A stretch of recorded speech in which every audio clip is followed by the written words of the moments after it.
Hello and welcome to part 2 of the Deep Water series of talks.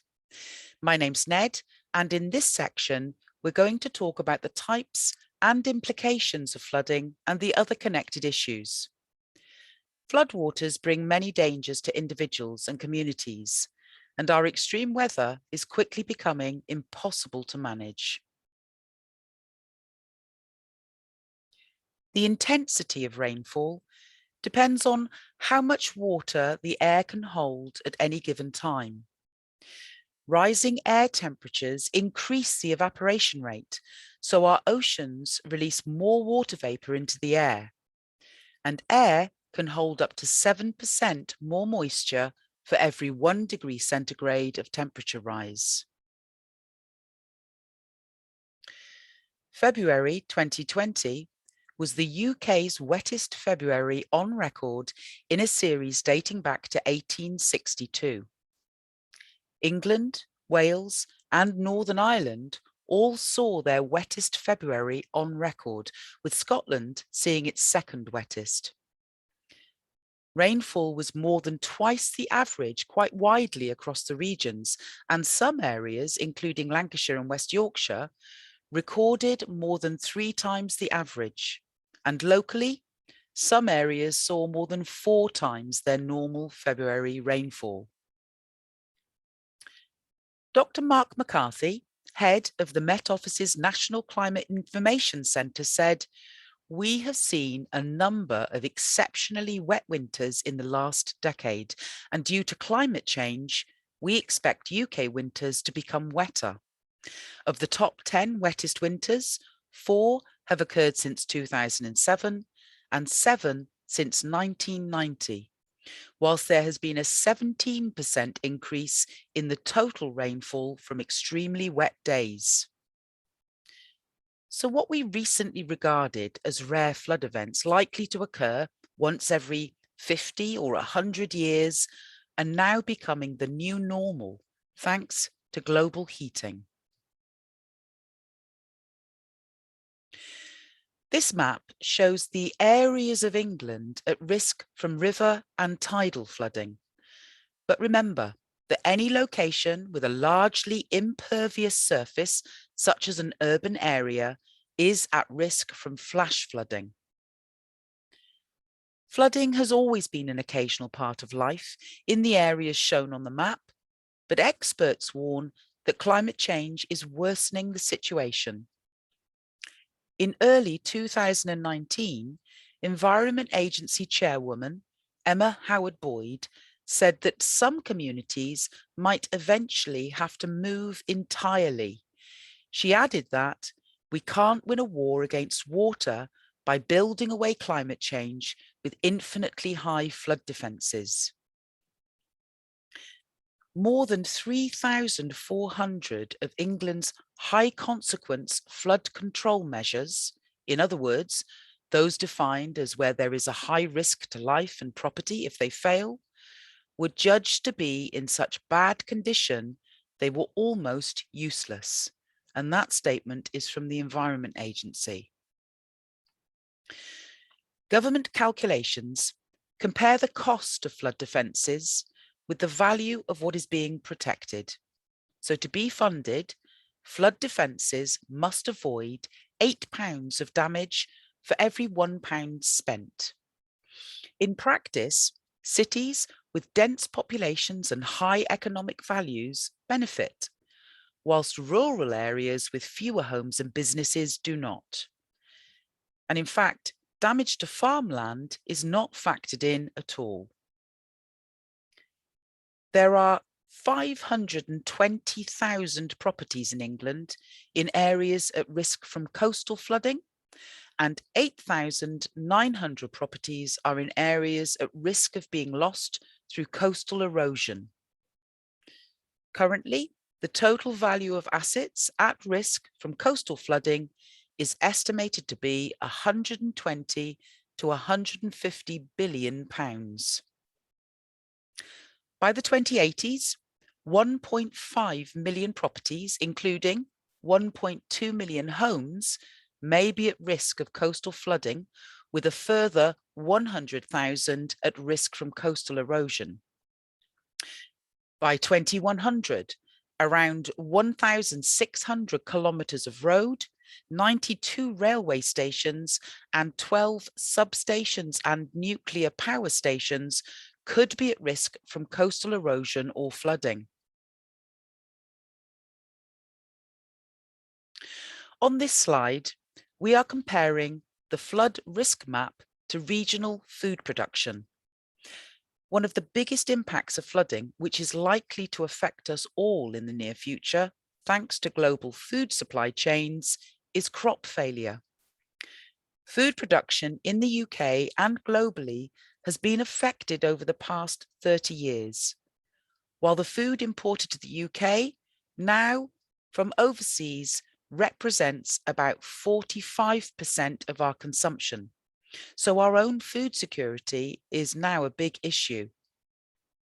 Some cereal yields in the UK have decreased by 38% in 2020, and that was due to prolonged rainfall and flooding at the usual time of sowing in the spring, with consequent low germination. And that was followed by prolonged and persistent heat towards the summer months, which then stunted growth. So the proportion of fresh fruit and vegetables now imported from climate vulnerable countries, in other words, those worst hit by climate breakdown, increased from 20% to 32% over the last 2 decades. Although most flooding normally occurs due to sea level rise, storm surge, rivers breaking their banks, and groundwater levels rising, there is one other, mercifully less frequent, but massively more devastating cause of flooding, and that is reservoir collapse. Both the volume of water entering dams and a failure to design for climate change has resulted in spillways not having sufficient capacity to release water before the reservoir is overtopped. And scientists are warning that aging dams will increasingly fail as climate change makes extreme precipitation and storms more frequent and intense. I'll give you a moment to read this slide, or press pause if you prefer to have a longer read.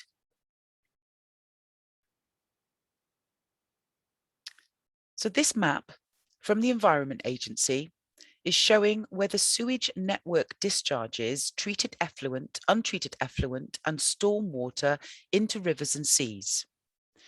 Such discharges are permitted under certain circumstances. And this occurs when infrastructure is unable to cope with surges in sewage and wastewater, often caused by additional flows from wet weather. Such discharges are known as combined sewer overflows, or CSOs, and that's how I'll refer to them from now on. And the Environment Agency is responsible for issuing discharge permits for CSOs. However, water companies are not required by law to report on all types of CSOs. In 2019, reports show that raw sewage was discharged into English rivers on over 400,000 occasions. But this is only a part of the picture. Not all discharges are monitored, and a single event may vary in length from a few hours to several days. CSOs into low or no amenity waters occurring fewer than 20 times per year require no form of event monitoring. And on the 6th of September 2021, the Environment Agency issued new guidance which states, the government has told wastewater plants in England they may be able to discharge effluent that has not been fully treated because of disruption caused by supply chain failure.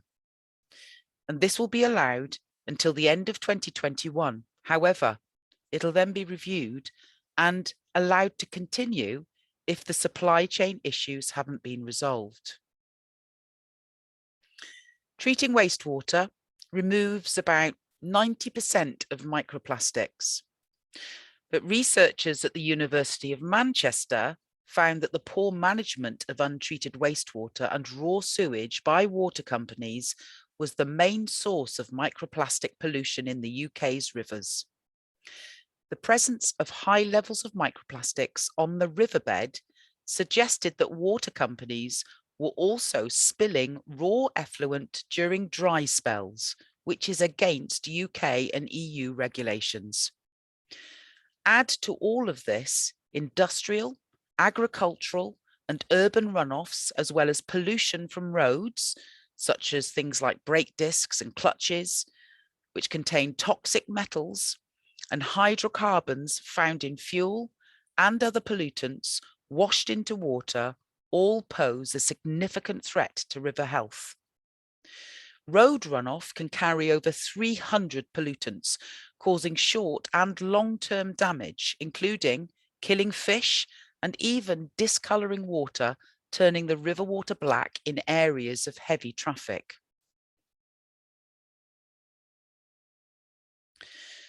The most unpredictable and dangerous type of flooding is flash flooding. In the picture on the left, you can see that natural ground cover can allow 25% of rain to sink into the topsoil, 25% into the deep aquifers and water table, 40% evaporates or is drawn into trees and transpired, and only 10% forms runoff and travels to our drainage systems. But on the right, you can see that in built-up areas where 75 to 100% of the surface is impervious, only 15% is drawn into the ground, 30% evaporates, and 55% will run off, which overwhelms our drainage systems and causes flash flooding. Here we're looking at historic inland and coastal landfills. 1,264 landfill sites are located in coastal areas and estuaries at risk from erosion. Another 2,964 sites that are additional are located in floodplains. Landfill sites before the mid-1990s had few or no restrictions about what rubbish could be dumped in them, and little is known about what they contain. But many were on the coast and some were used to raise land levels and even act as part of flood defences. Climate change is bringing higher sea levels and stronger storms, which is putting the old dumps at greater risk of being broken up. The Environment Agency assessed 2 landfill sites in Essex to find out the level of toxic pollutants in the waste they contained.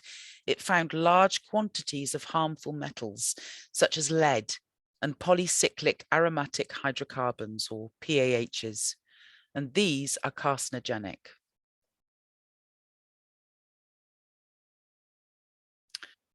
The Climate Change Commission says, our flood defences plans cannot be relied on to reduce the risk from coastal flooding and erosion. And this is because they are not legally binding and contain unfunded proposals. Implementing current policies to protect England's coast would cost 18 to 30 billion in total.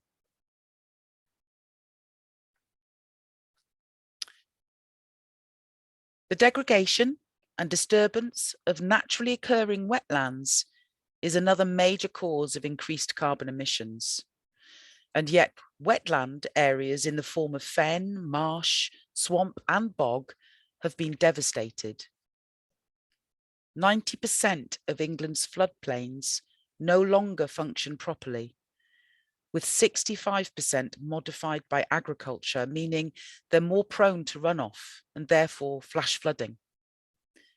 9% has been lost to urban and suburban building developments, 4% are now occupied by open water, and 6% by semi-natural woodland and rough grassland, which means that only 0.5% is now natural or semi-natural wetland.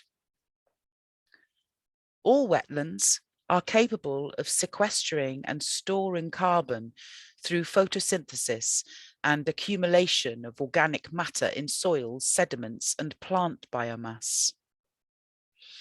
Sand dunes and mudflats and salt marshes, which are native to the UK, are all effective at protecting the coast from flooding and erosion. And they do this by decreasing the ocean's wave energy near the coast and on land, and by absorbing excess rainwater during times of heavy rain. The UK's extensive salt marshes have been shown to reduce wave height by up to 80% and prevent soil erosion.